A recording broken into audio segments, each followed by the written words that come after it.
une introduction. Donc la conférence était hier. En fait, il y a eu un trop gros succès, les gens étaient assis par terre, etc. Donc on a demandé à Davis, donc Olivier Visan ici présent, de la refaire cette conférence un peu plus courte. Donc vous n'aurez pas accès aux questions-réponses qui étaient prévues hier, mais en l'occurrence, il va vous faire la démonstration des drivers avec un générateur basse fréquence. Vous allez pouvoir voir les débattements, les différentes textures, les différentes membranes. Et voilà, donc Olivier Visan, il est connu, mais je le représente en deux mots quand même. Donc c'est le patron de chez Davis Acoustic, donc basé à Troyes. Et maintenant, depuis quelques semaines, quelques mois je crois, il détient une nouvelle marque qui s'appelle Stellar Audio, qui est en démonstration ici en avant-première au Salon de Lyon, et elles seront aussi présentées au Salon de Varsovie, c'est mi-novembre prochain. Voilà, donc écoutez, bonne conférence, donc malheureusement écourtée, mais on est obligé de faire des choix. L'autre conférence est dans 30 minutes dans la salle Alex. Merci Patrice. Merci de m'inviter justement à ce salon pour présenter un petit peu ce qu'est une enceinte. Et on ne peut pas parler d'une enceinte acoustique sans parler des haut-parleurs qui sont à l'intérieur. Les haut-parleurs, finalement, ça représente un petit peu le moteur d'une enceinte. Donc je vais vous détailler déjà la fabrication d'un haut-parleur, comment on fait pour fabriquer un haut-parleur. Et j'ai amené avec moi des haut-parleurs en pièces détachées que je vais vous faire passer. Vous allez voir un petit peu les différents composants. Quand on fabrique un haut-parleur, vous le savez sans doute, il y a une partie aimantée. On appelle ça, nous, le moteur du haut-parleur. Il est composé de ce qu'on appelle un yoke, un petit yoke. C'est une plaque arrière avec un noyau. Par-dessus, on vient coller une ferrite, un aimant. Et par-dessus, une plaque avant. L'aimant permanent va créer au milieu, dans l'entrefer, un champ magnétique plus ou moins puissant en fonction de la taille de l'aimant, de l'épaisseur des plaques de champ. Et dans ce champ magnétique va baigner une bobine mobile.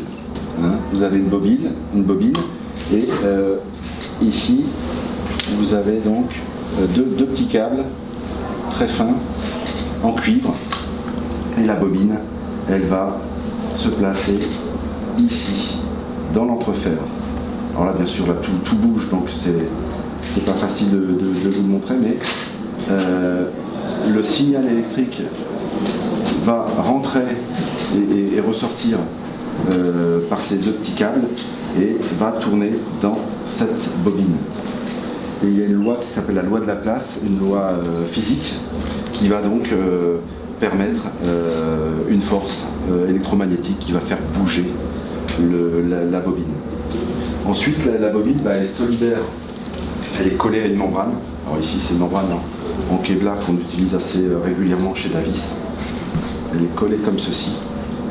Et pour que tout tienne, on a forcément assemblé un châssis auparavant. Voilà, je vais vous faire passer tout ça. Il y a une autre pièce que je n'ai plus sur ce modèle, c'est pas grave.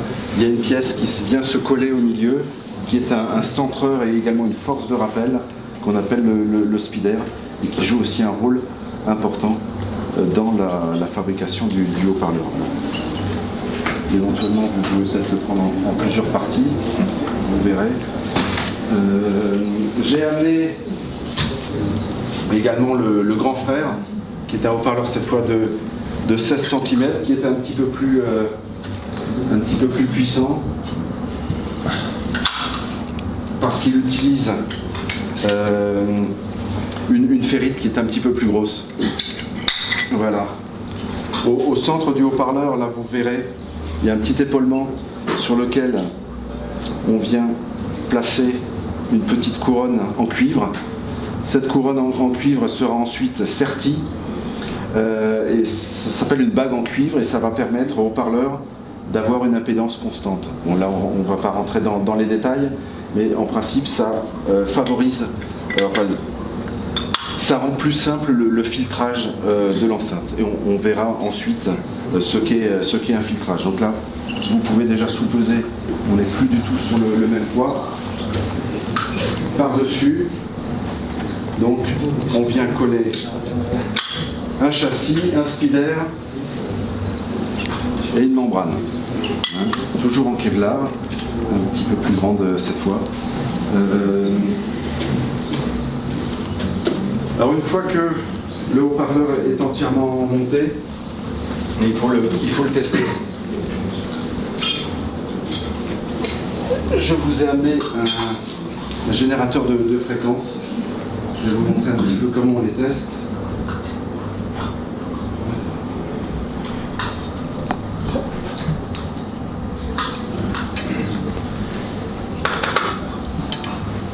Alors voilà, c'est un générateur, je vais pouvoir balayer toutes les fréquences audibles. C'est-à-dire que l'oreille humaine arrive grosso modo à entendre de 40 Hz à 20 000 Hz.